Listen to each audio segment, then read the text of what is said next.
আসসালামু আলাইকুম রহমতুল্লাহ। সকাল দিনের পূর্বাভাস দেয়, মর্নিং শোজ দি ডেজ।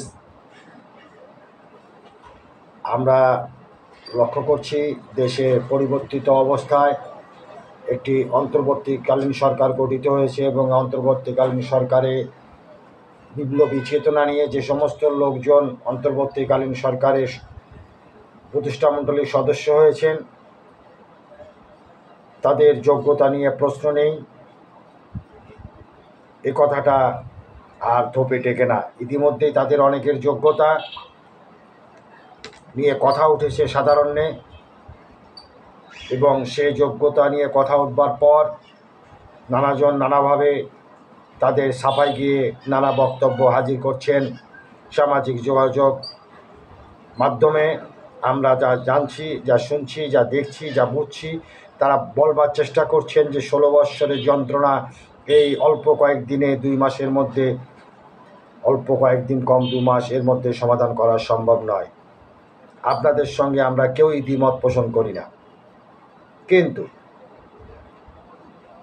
ওই যে বললাম মর্নিং শোজ দি ডেজ, লক্ষণ দেখলেই খেলোয়াড় চেনা যায়। আপনারা 16 বৎসরের জঞ্জালের কথা কেন, এই কুযুক্তি কেন হাজির করেন?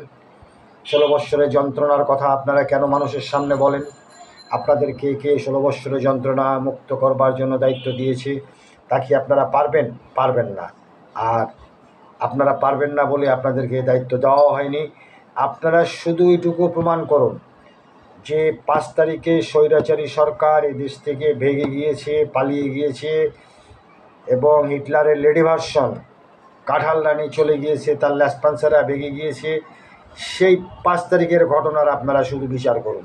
5 তারিখ সকালে যে সমস্ত লোকগুলো আন্দোলনে নিহত হয়েছে, লং মার্চে নিহত হয়েছে, তাদেরকে যারা নিহত করেছে, যারা খুন করেছে, এই খুনিদের শুধু আপনারা বিচারের আওতায় আনুন। এই একটি দিনের 5 তারিখের 5ই আগস্টে কয়েক ঘন্টার মধ্যে যে লোকজনকে হত্যা করা হয়েছে তাদেরকে বিচারের আওতায় আনুন।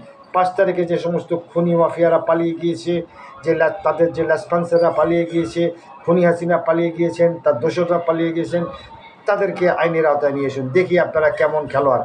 আপনাদের সব কিছুই আমরা বুঝতে পারবো। শুধু এই কয়েকদিন আগের ঘটনা, এটা তো 16 বৎসরের ঘটনা নয়, এখনও 2 মাস হয়নি। এই 5 তারিখের 5ই আগস্টের ঘটনাটাকেও আপনারা শুধু বিচার করুন। আপনারা করুন এই 36 দিনে যে আন্দোলন হয়েছিল, 36 দিনে যে সমস্ত লোক নিহত হয়েছে, যে সমস্ত, তার অনেক ভিডিও ফুটেজ আছে। 36 দিনে যে সমস্ত লোককে খুন করা হয়েছে তার অনেক ভিডিও ফুটেজ আছে। 36 দিনে যে নির্যাতন করা হয়েছে, 36 দিনে যে সমস্ত লোককে আহত করা হয়েছে তার অনেক ভিডিও ফুটেজ আছে, যেটা করবার জন্য 1 সপ্তাহ সময় যথেষ্ট। আপনারা এই 2 মাসে তার কিছুই করতে পারেননি। কয়জন লোক কাল মারাই গিয়েছে, 1000-এর উপরে মানুষ এবং 20,000-এর উপরে মানুষ আহত হয়েছে। আপনি কয়টি লোককে আইনের আওতায় নিয়ে আসছেন? কয়জন খুনিকে আপনারা আইনের আওতায় নিয়ে আসছেন? বিচার তো অনেক দূরের কথা। বড় বড় কথা বললেই হবে না। মানুষ অনেক চালাক হয়ে গিয়েছে, মানুষ অনেক সচেতন, মানুষ অনেক কিছু বুঝে। আপনারা বয়স্ক নাগরিক, সবাই আপনাদের শ্রদ্ধা করেন, সম্মানের আসনে বসেছেন। কথাবার্তা বলবার সময় হিসাব নিকাশ করে কথাবার্তা বলবেন, যেটা মানুষের মনে বিরোধ উৎপাদন করে এমন কোনো কথা বলবেন না। একই তো আপনারা কাজ করতে পারছেন না, তার উপরে আবার বড় বড় কথা বলছেন। 16 বছরের কাজ 16 বছর লাগবে।